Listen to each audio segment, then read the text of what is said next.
Hello, everybody out there in YouTube. We are the Middle-Aged Guys, and like usual, we're going to be bullshitting about something. And this video, we're going to be bullshitting about the Netflix trailer for the up-and-coming Defenders series. I'm the Reverend. The theme here. And I'm Grey Mouse 1. Wednesday, May 3rd, 2017, Netflix went ahead and they dropped the trailer for the Defenders series.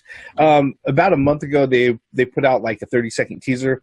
This particular one is a full 2-minute trailer that they put out, and it shows pretty much the initial comings together of the 4 characters from the previous Marvel Netflix series, Daredevil, Jessica Jones, Luke Cage, and Iron Fist. Pretty much them coming together and finding out, hey, look, there's something much bigger out there other than our own, single villains that have, plagued us over our particular series that's threatening New York, and they band together and they're going to go out of their way and do their job of defending New York or something like that. All right. It's only in the fucking name. All right. We've all sat down, we've watched the trailer, and we're going to go ahead and give our thoughts on it and try not to stray too far off track, but knowing us, it's probably going to happen. So what I'm going to do right now is, like usual, I'm going to open up the floor, guys. What are your thoughts on the Netflix trailer for Marvel's Defenders? Okay, so some heroes, they come together, they notice that there are more than what they handle as far as their sector, as far as their bad guys. Oh, wait, that sounds familiar, doesn't it? As far as, what Marvel has been doing, but I digress. This trailer, absolutely fucking brilliant. Okay, look, Iron Fist, Jessica Jones, Daredevil. Of course, it's going to take a while to develop their chemistry, but it looks like they already have it as far as their interactions, as far as this trailer. The corridor hallway scene. Okay, you want to really get people to actually get hooked onto this? Just play that shit. Just play them whooping the ass.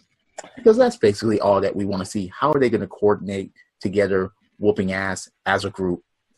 Besides the stories of their interactions, besides, what they're going to say to each other, the joking around, the getting serious, the conflict within, and the ass whooping without. That's all I'm waiting for. The trailers got me hooked. Release that shit. Is there going to be a Jessica Jones season 2 or Iron Fist season 2?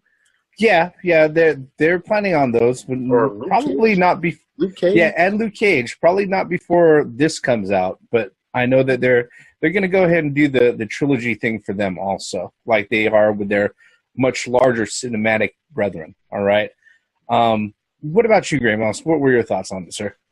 Well, I'm very interested in the trailer and wanting to go see the movie. It seems like the movie. I'm sorry, TV show. I'm sorry. You got me all mixed up. But the kind of looked like a movie trailer. Huh? I said it kind of looked like a movie trailer. The hallway scenes seems like it's a staple in these shows, Netflix shows. I don't know what it is, but it seems like it's something to do with hallway. It's always a hallway of the heroes kicking ass in the hallway. What I find interesting is the way they're going to bring them all together. It seems like they retained Jessica Jones pretty much like the way she was in the comics, kind of an alcoholic, kind of a detective. So that's kind of cool. And then I think Iron Fist and Luke Cage actually teamed up several times in the comics. So that's an interesting thing.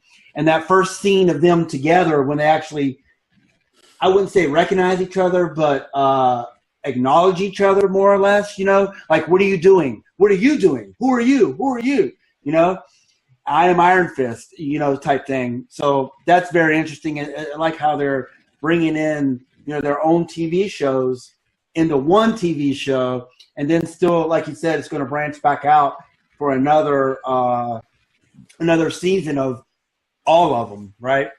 And then we'll see if it ties into, from what I understand, is it actually in the same universe as the Marvel Cinematic Universe, or the same period is what everybody's saying. So it would be interesting if the Defenders actually kind of make it up on the big screen because, I mean, they're going to need everybody to fight that damn Thanos. That's all I'm saying. They're going to recruit from everybody. But I digress. The TV trailer is awesome. I can't wait to see it. Let's what is it? August 26th, I think. 24th. Nope. August 18th. That's the launch date that they have right now. Yeah. This particular trailer, I've got to say that just like the original Avengers, the original Avengers movie, one of the things that made it work so well was the fact that you had Marvel going out of their way and building putting up the groundwork and everything for the event movie for over 5 fucking years. Yeah. All right. Pretty much what Iron Man was the first one was released in 2008, and then the first Avengers movie was released in 2013, I believe. So they went ahead and they laid the groundwork for 5 years to go ahead and lead into this big event, this big crossover event. With this particular series, they started out with Daredevil, and then they went ahead and they've pretty much laid the groundwork for over the last 3 years, leading into this particular Netflix event, where they're going to go ahead and have everything set up, and they're going to carry it through. I believe they say it's only going to be eight episodes long. It's not going to be 13, which is cool because guess what? You don't need to set up characters. We already know these people. They're if you've seen the previous series and everything else, you don't need to sit there and delve into the reasons why they're doing. Guess what? They already spent 13 plus episodes in other places showing you why. Mm-hmm. So it's not like you're dealing with cardboard cutouts here or anything, but they're also under the freedom of just going ahead and hitting the ground running, and that's exactly what's going on.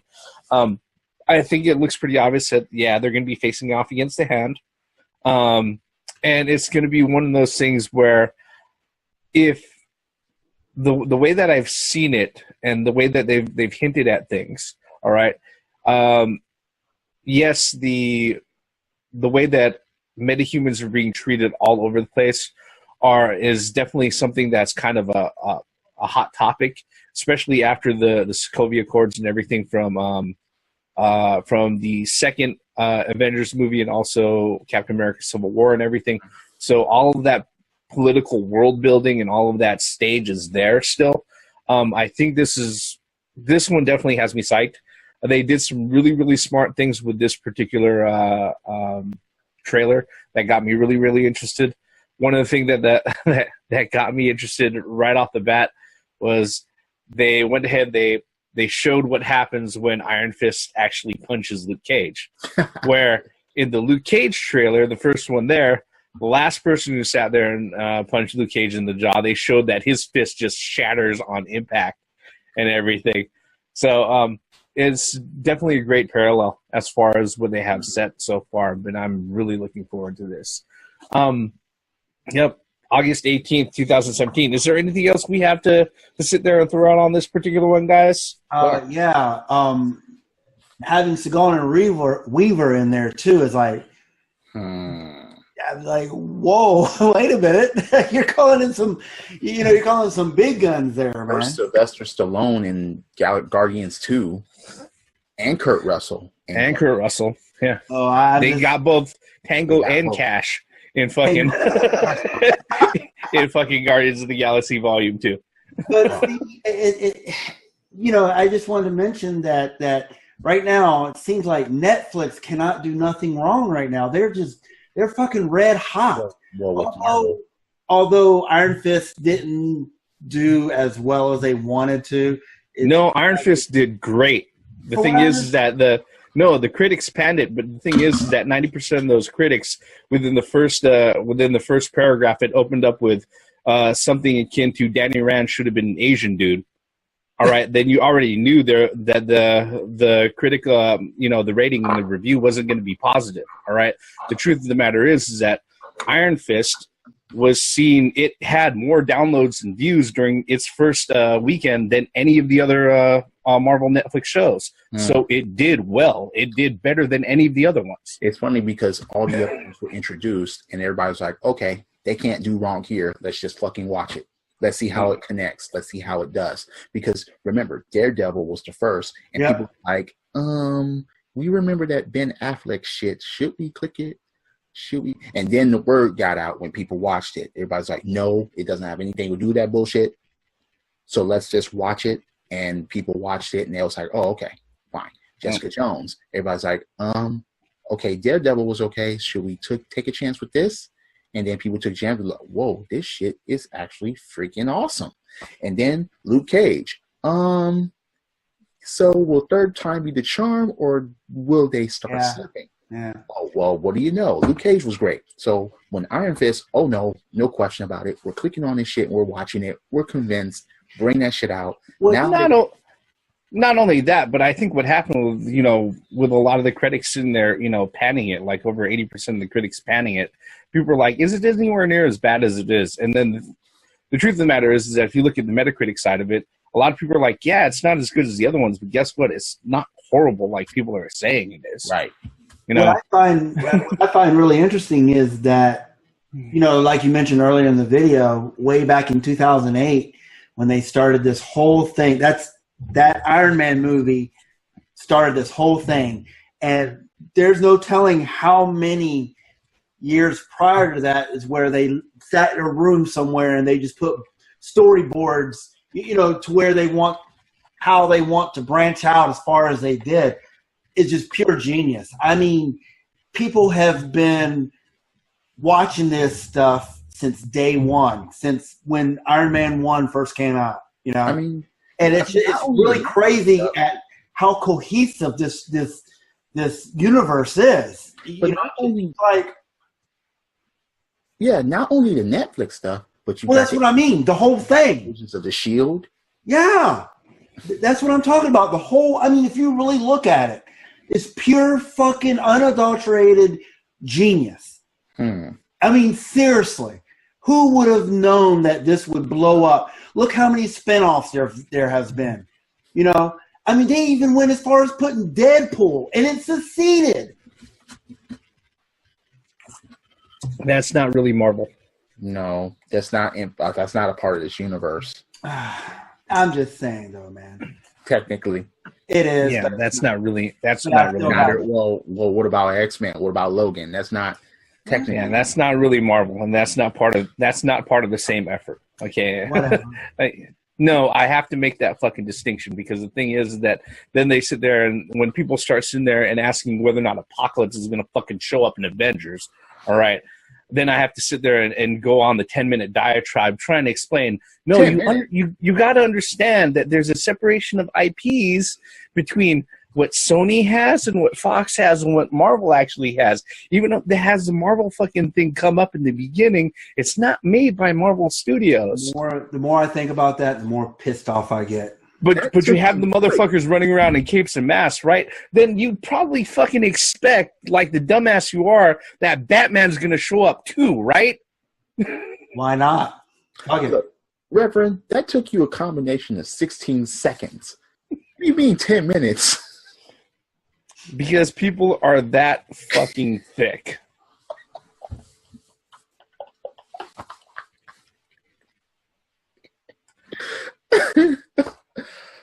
All right. You went to one form of the explanation, and you went to the other. And the whole point that I'm trying to make is that being that Iron Man was successful, that big superhero movies are successful, that threw in what caused everything else to be, even if the X-Men and all that shit's not connected, it still is an effect of big superhero movies being successful. Is it not? I have a question for you. Out of all the Marvel movies since Iron Man, which has been the one that was the most lackluster? Which one was the one that was not on par with the rest? Either Hulk or Thor: The Dark World. I gotta go with the Incredible Hulk. Yeah, I have to. I can dissect that movie, and people are not happy about me dissecting that movie. But yeah, I can tear that movie to bits. I did it in front of Reverend and Theory. at Reverend's house, I tore that movie to bits. The Incredible Hulk, not the original Hulk, the Incredible Hulk. Both movies have their flaws, but the Incredible Hulk, I was just like, wait a minute, there were so many things out of place. But after that, Dark World kind of was. I think Heimdall couldn't see Jane because she had one of the gems in her. Yeah, I think Heimdall has one of the gems in him. Yeah. I'm calling that right now. I think when she has soul. I don't know why. I think Heimdall has soul. Yeah. No pun intended there. Yeah. Okay. But I think that's why he has it. Maybe they threw that in there just because of that. But anyway, The Defenders, good fucking trailer. Yeah, can't wait for that shit to come out. Let's watch that shit when it comes out. Outstanding. Yep. This particular one, like I said, as far as the Netflix shows go, I do like the way that they're taking their time with it.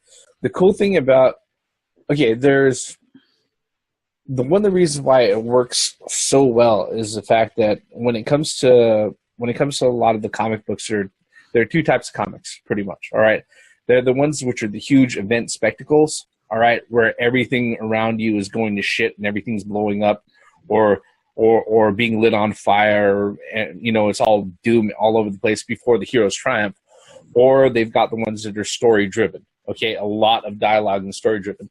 And when it comes to the particular characters that they started with, especially for the Netflix, especially with Daredevil, all right, that particular character has always been a lot of dialogue, and very dialogue and story driven as far as writing goes.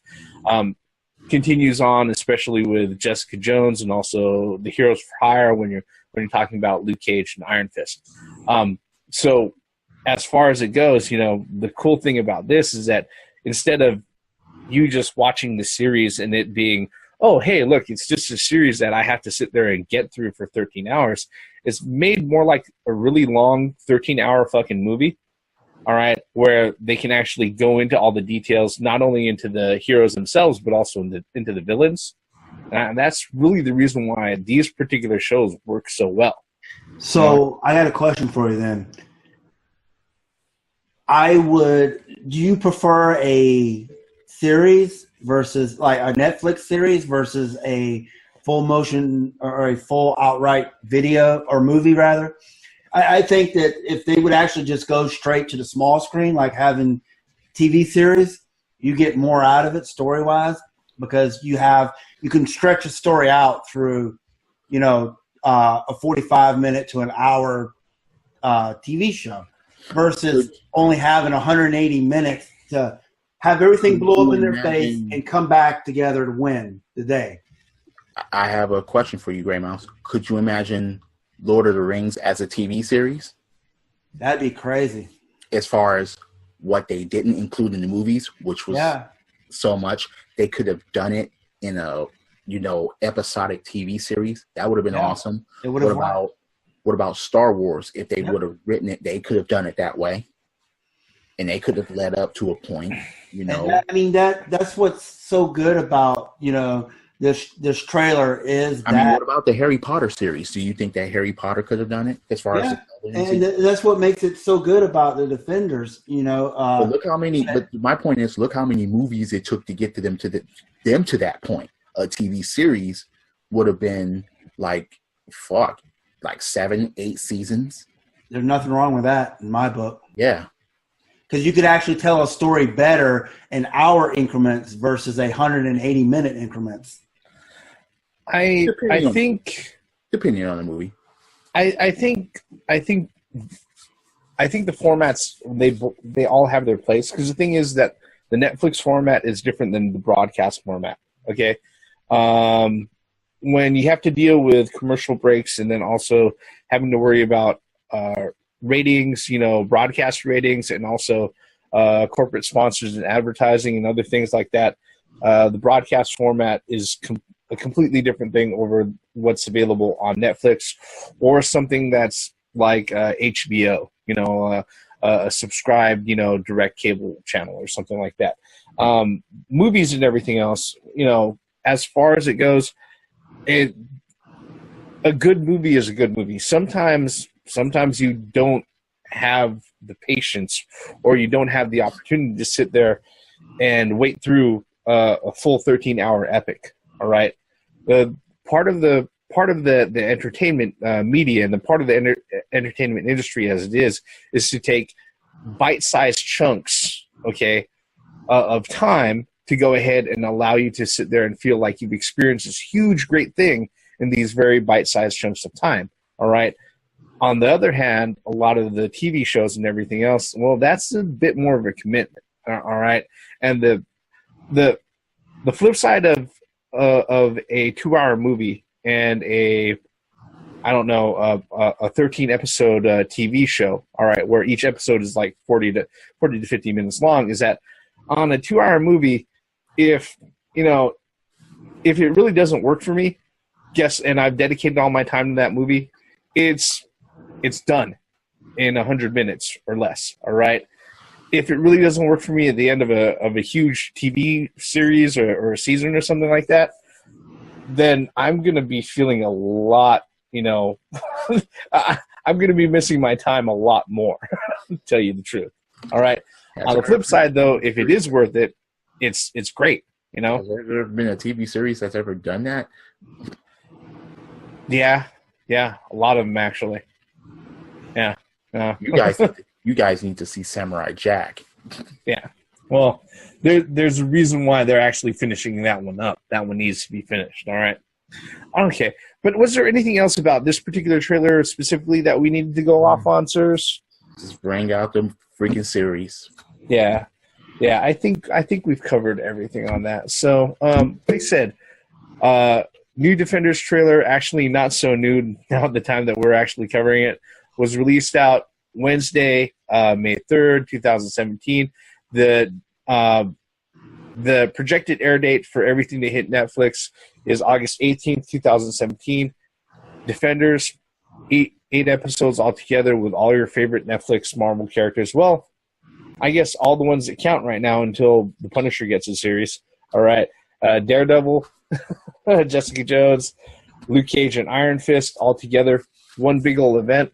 And that's pretty much what our thoughts and review is for this particular one. It would not surprise me if Punisher actually appears like in the last episode or something. No, he's going to show. I'm pretty damn sure he's going to show. Yeah, I'm pretty sure that all of the critical elements that they've had throughout all of the series are going to be tied together, and they're going to show up at some point or another during this particular Defenders event. So, our thoughts, though, is what do you think about it, folks? Did you see the trailer? Did you think it was good? Did you think it sucked? Give us your thoughts by leaving us a comment below. While you're at it, hit like, hit subscribe.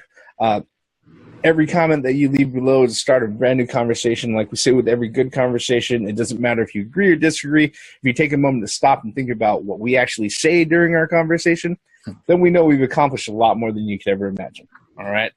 All of our bullshit on the Defenders trailer at this moment in time ends right here. I am the Reverend. The theme here. Gray Mouse 1. Every form of entertainment has the right to exist, even if you don't like it. And we like this. Hope that it just comes out and be good. Credits.